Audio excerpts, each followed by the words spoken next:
Interestingly, we have struggled with marketing ever since we stopped wheat pasting.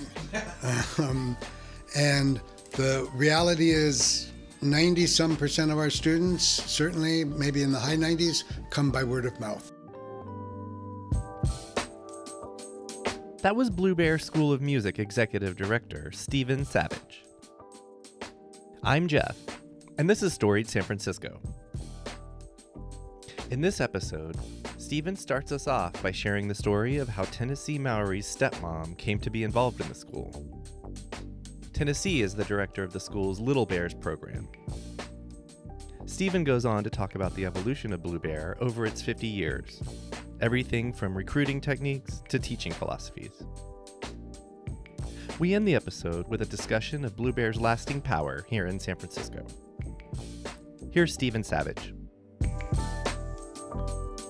Okay, well, so I don't remember exactly how or when I met Susie, but I know it was way back, and she was teaching at Blue Bear. She was good friends with Bonnie Hayes, and that was clearly the connection. Okay. Do you want to tell the Bonnie Hayes story, how she showed up? So the Hayes family is an interesting story. I mean, they have had a lot of success in the music business, and they all came to Blue Bear within the first 6 months of the school opened in 1971. Still 71, yeah. Bonnie was, I'm not sure if she was 16 or 17, but she was still in high school. Her brother Chris was 13, and her brother Kevin was 12. Wow. And Kevin was my drum student. I was teaching drums at the time. Mm-hmm. So Bonnie has gone on she had a really pretty big career as a singer-songwriter, and I was her producer and her manager. And we had a record deal with Slash Records, with X and Fear, and we met all those folks. Unfortunately, her record didn't do very well. So later, Bonnie and I got very involved in the punk scene, and we had a punk band. That's how we signed with Slash Records, and we knew all those folks. What was the name of that punk band? That was called the Punts. The Punts, with a Z or with an S? With an S. Okay. But then when we signed with Slash, they insisted that we change the name, and it became Bonnie Hayes and the Wild Combo. Okay. And that was the name that her records were released under. She did several records. She ended up doing a record on Warner's that also didn't go anywhere. It came out right at the same moment that Sinead O'Connor's record came out. Oh, bad timing. Sort of blitzed it out. Anyway, that's a whole other story. Back to Susie. Well, I was just going to ask quickly, were the Hayes kids from San Francisco? They had just moved to San Francisco. The parents had split up. There were 7 kids. Bonnie was the oldest. Good Catholic family. Mm-hmm. And they moved into a house on Fulton Street, and Bonnie made a friend at Washington High, and he told her about Blue Bear, and Bonnie and Chris and Kevin all came to school there. Just showed up, because that's how you did things showed back up, then. exactly. And they were all already talented musically, mm-hmm. and they all became teachers very quickly. They all started as students. And Chris was a phenom guitar player at 13, and he joined Esther Phillips's band when he was like 15 and toured Europe, and then he joined Huey Lewis. And so Bonnie had a career, a pretty big career as a singer-songwriter, and then became known more as a songwriter, and she had 2 songs on Bonnie Raitt's Nick of Time Grammy Album of the Year record. And for the last 6 years, she's been chair of the songwriting department at Berklee College in Boston. Nice. But she's coming back to work for us. Oh. In January. Physically coming back? Physically coming back, moving back, yes. Okay. She's going to come back. She's teaching songwriting for us now, remotely. Yeah. Again. Well, at the very least, better winters. I'm just going to say Yeah, it. exactly. And she's still, so many friends here, including Susie, who is a good friend. So Bonnie was the connection to Susie. They knew That's right. Do we know how they knew each other? We don't know. We'd have to ask Bonnie. I would assume that's something that happened in LA with the touring circuit, potentially that Billy Idol gig. Yeah. Okay. Exactly. I think that was a part of it, but exactly how it came about, I don't know. That's okay. You must know, her story of getting started with Blue Bear, though. Bonnie and Susie. Susie, specifically. Yeah, well, I don't know, I don't really know how she came to us. Although at that time, I know a bit of a story here. I was running the school, so I probably interviewed her, but I don't remember. The way that Susie tells it, she had left LA because she was tired of the LA music scene, and she had been in a band that she was really excited about, and the lead writer died. And she was just like totally lost about what to do with her musical career. She had grown up in the Bay Area.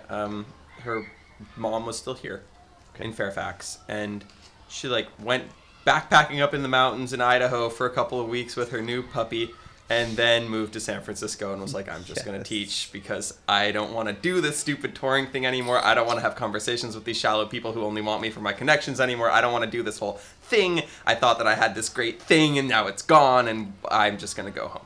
Okay. And she did, and basically Bonnie told Dennis. Yeah. And Dennis called her up and was like, hey, do you need a teaching gig? Mm-hmm. And she was teaching at Blue Bear within the next couple of months. I think obviously the reason I wanted to hear that is because that's your connection in, yes, right? That's To right. to Blue Bear.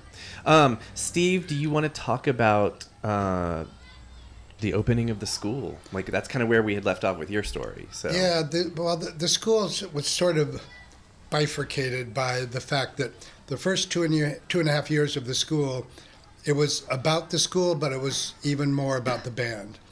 Wolfgang and Strauss was the name of the band, and the school was honestly just thought of as sort of a stopgap measure, and we were all teaching and earning a bit of money. I think we had like 60 students or something total, but we were. And then Steve Strauss, the leader of the band, had this idea of all these great musicians, Bonnie and Chris, and a bunch of other of the teenagers who had come to the school. We created what we called the Electric Orchestra and Folk Chorus with them. So we made a band of like 16 with 3 acoustic guitars. And is that photo you showed us? That's that photo, Okay. exactly. Yeah. A lot of people on stage. A lot of people on stage, and we created a whole show. Nice. And we played Friends and Relations Hall, which was the place that the Avalon moved to when the Avalon closed down. It was out by the beach. It was pretty short-lived, but that was where our biggest run with that big band was. And we got Ed Denson, who had been Country Joe and the Fish's manager, and then Joy of Cooking's manager, and then he became our manager. Okay. So we had a manager, and we had the show, and we made a single called Watergate that was about Watergate, which was happening at the moment. And Ed shopped us around and couldn't get us a record deal. And honestly, there was some conflict between Steve and Ed that I wasn't that much of a party to, but that relationship went sour. And we had sort of had our shot, but actually not for that long, and we might have continued and maybe something would have happened, but instead there was personality conflict, and so the band broke up, and for a minute most of the Electric Orchestra and Folk Chorus took the school over with Ed. Okay. Ed Denson decided he liked the school, and there was this sort of community of young musicians that took the school over with Ed, and actually I had left, and I was not officially here for about 6 months. Not in San Francisco? Or I was in San Francisco, but I was no longer affiliated with the school, actually. And after 6 months, about 6 months, Carol Snow, who was one of the people who had taken over the school, one of the musicians that had been in the band, called me up and said, the association, as they were called, is falling apart. Are you interested in coming back and running the school with me? Oh, wow. And I said, sure. So Carol and I took the school over. That was probably 73 or 74. Okay. And at the time I think we had about 60 students, and we were like $3,000 in debt, which at the time seemed like an enormous amount of money. Absolutely. And we just hunkered down and slowly were paying off the debt. And then I think it was 77, a couple of years, 3 or 4 years later, somebody told me about Fort Mason, and I came out here, and Fort Mason got the California Conservation Corps, which was this California initiative of at-risk kids that, so we had to hire a contractor, and California Conservation Corps provided the labor, which were these kids, and bought all the materials and built the school for us. Wow. And so that's how we got moved here. It was an incredible deal. Yeah. I mean, that must have been super exciting for y'all. It was super exciting, and that changed everything.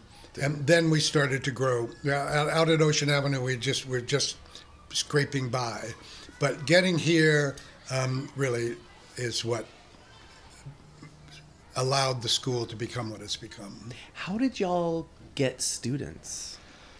We wheat pasted. We Yeah, you posted. did. We went out at 1 o'clock in the morning with our posters and our wheat paste and put them on poles all over the city. We did that for years. We were expert wheat pasters. We never got busted. In the dark of night. How do y'all get students now? Or, what's been the program?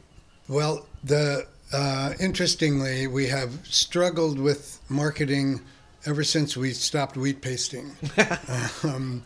And the reality is 90-some% of our students, certainly maybe in the high 90s, come by word of mouth. Okay. That's really what it's all about. Right. And so our main task is to run great programs and have great teachers, and that's what brings people here. Got it. We do social media, we do some advertising, Yeah. we do Google ads. We have done a lot of different types of marketing over the years. We've bought ads through Yelp and Google and Right.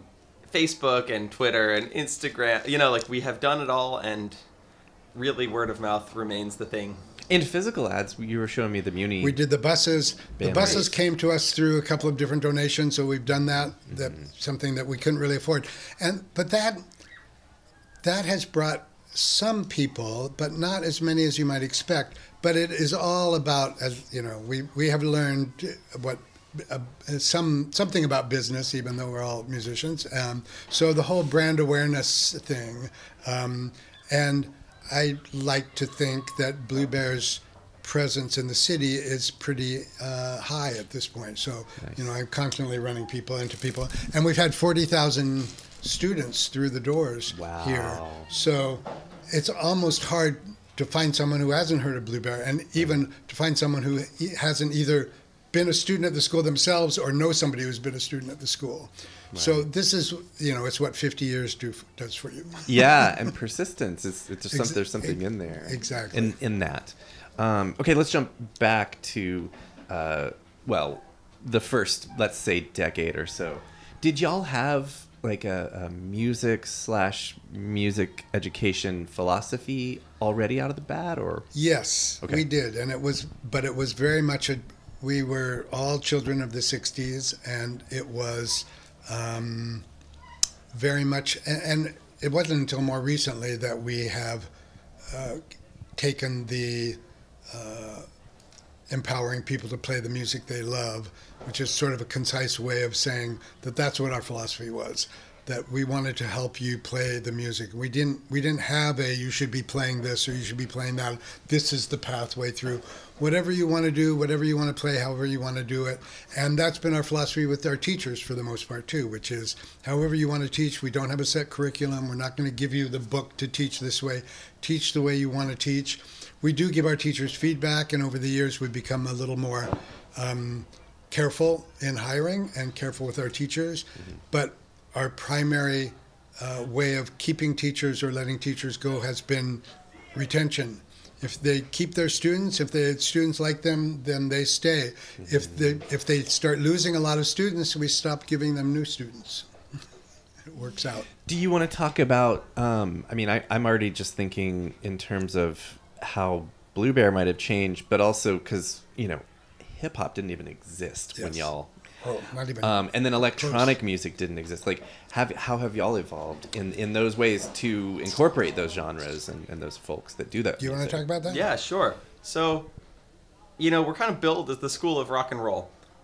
But that doesn't mean that we don't want to teach all the different types of music. Right. And like the idea of contemporary music and slightly countercultural music being very important to what's going on musically in the world is definitely part of Blue Bear, and we know that that's what's going on with EDM and with hip hop and with some other more modern forms of music right now. And so we've been putting out programs. We've had some electronic music production courses, we've had some DJing courses, we've had some hip hop production courses as well, particularly in our outreach program, which is working with teens down in some more disadvantaged part of the city to help them, I don't know, put their time towards something good rather than something bad.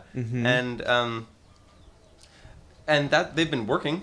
You know, there have been some really great success stories coming out of that. Lionel, really amazing success story that came out of the hip hop production program. One of those kids who ended up teaching for us. And Nice. Cole Bergman, who is here now doing something, who runs that program, is a rock and roll drummer and also a DJ and an electronic musician person, and was also a elementary school teacher in the earliest incarnation of his life. He's the perfect person to be running this program for us, and he's been with us like 12 years or something. Yep.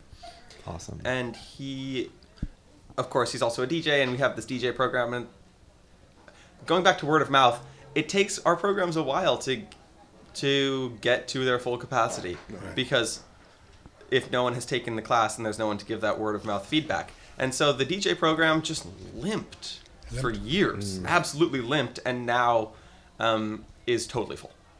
And we end up, well, not during the pandemic, but otherwise we do it in clubs. And so you're like there in this club learning to DJ like a little earlier in the evening or whatever for 12 I like weeks. how you did that. Learning to, yeah. And for those listening, happening? Tennessee just did the whole DJ scratching the record. He didn't do one hand on the earphones. I don't need that. I can just look at the grooves, man.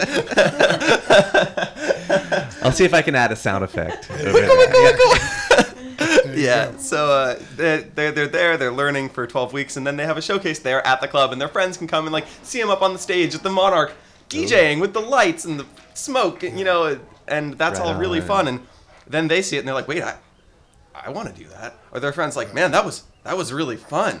And there's a couple more students in the next quarter, and there's a couple more students in the next quarter, and then eventually we have to open a second section, and those are now both full. And actually, we can't open another section at that club because they need other things going on at the club rather than just it to be a school for 5 days a week. Right. So that program, we're trying to find new spots for it or whatever, but it seems like it's hit a capacity that it can be at right now. And we're hoping that the other programs that we have, the electronic music production and the hip hop production courses that are more the not rock and roll, not folk things that we're doing, also will eventually grow and become those full things that just sort of keep sustaining themselves.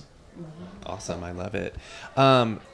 Besides yourself and a couple of folks you mentioned who went through the school and then are now working here or teaching here in whatever capacity, do y'all want to talk about any other sort of, I guess, success stories? You know, people that came out of here? There's 3 that come to mind for me. Which are? Dennis, Rachel, and Elias. Yeah, for sure. So you can... Great. Well, I should tell Dennis's story because basically way back in the late 70s when my career as a musician and as a record producer started becoming more active, we needed to hire somebody to do what I had been doing here, which was interviewing and hiring the teachers and sort of running the day-to-day. And there was a student, Dennis, who seemed like the perfect candidate, and he basically took my job over, and that was 40 years ago. Oh, wow. He's the general manager now. And okay, got it. He's still with us and still playing music. He's made a bunch of records, and he produces some records too. I mean, he does the mixing and stuff. He plays some sets across the way in Building C in the Italian Museo. He loves Italian music, and sometimes he'll get a couple of us staff members to like back him up for his sets at the Museo. It's been a lot of fun. Rad. And then Rachel. Yeah, Rachel was a scholarship student here when the scholarship programs were just beginning at Blue Bear, and she was taking boogie woogie piano from a teacher named Caroline, who still teaches for us, and she is now a musician. She's been a Little Bears teacher for us, teaching the toddler programs for 10 years, something like that, more. And she's a total rock star, and she has her own band, and she like teaches Little Bears classes and gigs with her band. And There's one other you mentioned, Elias. yeah, Elias is a. He was actually one of my students when I was teaching the All-Star Band. He was 13 or 14 and came with his long hair and his like teenage attitude and his guitar and like loves to shred, you know. And he's really very compassionate and wonderful and really a sick musician. And did the same thing that I did, where he was taking camps for a while and some lessons, and then he started to be interning and student teaching, and eventually after he got out of high school we hired him on as a private lesson teacher and as a summer camp teacher, and he's been doing that for us since then, and simultaneously juggling his college classes. Right on. And these teachers for us, he's young, in his 20s, super long hair, total rock and roller, and yet great teacher, super responsible. We can count on him for everything, and students love him. You know, the 13 and 14-year-old boys. It's like, yeah. I mean, if you have a 13, 14-year-old boy who's looking to play like rock and roll guitar or rock and roll bass, right? Elias is definitely one of the people that you would just be like, great, we have some openings this time, this time, and this time. Let's see if that works for you. Yeah. Nice. He's been great. And it's that pipeline, you know. We all, Dennis, myself, Rachel, Elias, we all started as students, and just something about the school kept us coming back. Yeah. I love it. I mean, you were talking about retention earlier. That's a form of retention, not Totally. student retention, but student Staff. I mean, our staff. Yeah. All of our staff, most all of our staff have been here for a long time, and that's a real tribute to the rest of the staff and to the school and to the spirit of the school. The esprit de corps and the staff is really fabulous. Hey. Awesome. I wanted to pivot. Sort of the last thing I'd like to talk about with you guys is 50 years for the school. Our theme, Michelle's on Storied San Francisco, our theme this year is We're Still Here. Coming out of the pandemic, coming out of the social and racial uprising last summer, everything that's going on, I'm just going to say it, coming out of the 4 years of Trump. And, what is it called? I'm just going to say the diaspora out of San Francisco. A lot of people are leaving. Yep. And the whole point is, like, we're still here. I think y'all can probably relate on a certain level to that. Do you want to speak to what that means, though, to you as individuals, but also to the school, of, like, looking ahead a little bit? Yes, I think, the 50th anniversary has really been an opportunity to think about that. And the pandemic, I've lived through a lot of really interesting things in my life. None of them as weird as the pandemic, and Right. It's been a shocker. Seriously. But My mother-in-law says the same. It's just like Watergate, Exactly. all that shit. It's Exactly. nothing. Vietnam, all that, nothing. Exactly. And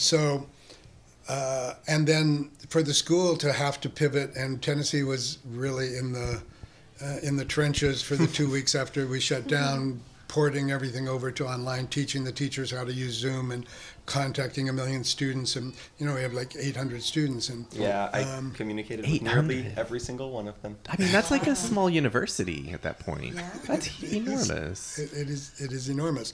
So it was kind of thrilling and kind of exhausting and reasonably successful. We are still here, and in fact, the staff has taken a salary reduction, although I hope to plan to bring everybody back up to full salary in September. Nobody lost their job here, which is awesome. And we had, we're at about 60% of our normal revenue, but we got PPP loan money twice, and we have some wonderful funders that stepped up and without even us asking, saying we're giving you more money because we know these are tough times for you now. So we're coming out of this actually quite healthy. Good. And we're doing a lot of stuff to celebrate our 50th anniversary and trying to secure our legacy. And have you guys, have you seen or do you know about our Jack Black video? No, I don't. Okay. Oh, it's so cool. So we have this program called the All-Star Band, which is our teenage rock band program. Very much like School of Rock, right? And we got in touch with Jack. There was a connection to a connection. And Through a board member. And we got in touch with him, and we're like, hey, we're like the original School of Rock and Roll, and we're turning 50 this year. Do you want to do a song with our teenage rock band? And he was like, heck yeah. Yes. And he did, and they played Suffragette City. We had all the kids on video, and it's all, they like really copped all the parts from the record, and we had to record the drummer here both visually and audio. I mean, like, that's a small recording studio over there, and he doesn't have a drum kit with a bunch of mics in his house. Right. And so then we have this beautiful video of like 9 or 10 kids around the outside and Jack Black right in the center singing Suffragette City and rocking out and pointing out the different all-star band kids, and then at the end giving a big shout out to us and to them. And it's really exciting. It's really, really cool. We're in the process. We're going to use that to create another video, which will really be celebrating the school's mission and history, a lot of the archival photos and stuff, with interspersed with Jack giving a shout out to us and little bits of the song. And this is for us a lot about securing our legacy and celebrating 50 years and trying to ensure that we're going to be here for the next 50 years, because that's the plan. Yeah. In terms of being here, we're still here. I remember talking to Dennis on... he and I carpool in together, both from the East Bay, when we were both working full-time at the desk and doing all that stuff, and talking to him about... It was just the week before the lockdown happened, before the pandemic, and everyone was starting to cancel their lessons, and we were seeing a pretty serious reduction happening and all these different things, and I was just like, we've seen other economic downturns. We lived through 2008, we lived through these different things, but I've never actually seen anything affect our students as much as this right now. Right. And then it got 50 times more intense. Yes, it did. And lasted forever. Forever. But yeah, we're still here. We managed to make it through. We worked hard, we offered a good service, and people gave us the benefit of the doubt, and we managed to make it through, and that's awesome. And I, as one of the younger people on staff, I think it's more on me to be looking at the next 50 years rather than the past 50, because I'm the one who would be sort of taking the admin through some of that time. And I don't think I'm going to still be here 50 years from now. I'm pretty sure I will be gone. If you are... But Tennessee will be here. Yeah, I mean, if we can survive the pandemic, I feel confident that we can survive anything.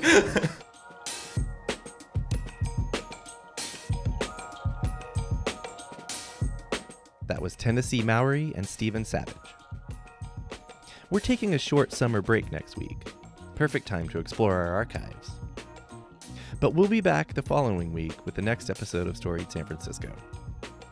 You'll get to know Gus's discount tackle owner, Stephanie Scott. Tune in for episode 18 on July 27th. Music for the podcast was produced, performed, and curated by Otis McDonald. Original photography is by Michelle Kilfeather. Aaron Lim of Bitch Talk Podcast is our contributing producer. And the show is produced and hosted by me, Jeff Hunt. Now in our 4th season, we have more than 150 episodes available on our website, storiedsf.com, or wherever you listen to podcasts. If you can, subscribe, rate, and review our show so we can reach even more folks. And if you'd like to drop us an old-fashioned email, we'd love that. The address is storiedsf@gmail.com. Thanks for listening. Stay safe, stay strong, stay healthy, and we'll see you next time.